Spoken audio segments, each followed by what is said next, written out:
I grabbed a book off my shelf in my office, and I had to kind of blow the dust off of it.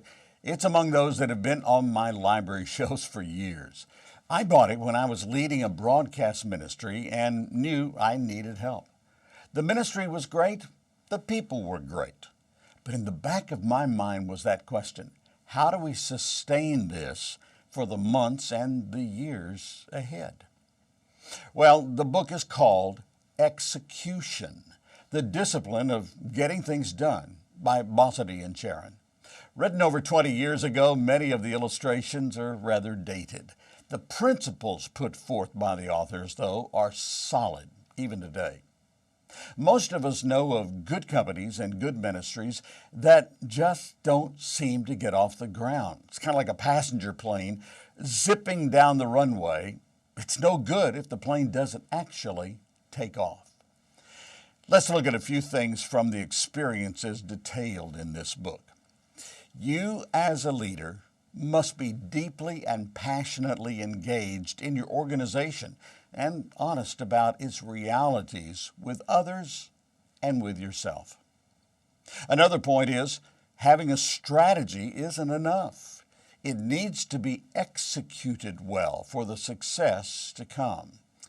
And unless you translate big thoughts into concrete steps for action, those are pointless. Fred Smith is quoted as saying, "If you don't write your ideas down, they are just dreams." An organization can execute only if the leader's heart and soul are immersed in the company. The word passion comes to mind again. Not just passion for the job, but passion to see the organization flourish. In Christian context, the leader needs a passion for others. Leading for execution is not micromanaging. It's about active involvement, doing the things leaders should be doing in the first place. And organizations don't execute unless the right people, individually and collectively, focus on the right details at the right time. The culture of a company is the behavior of its leaders.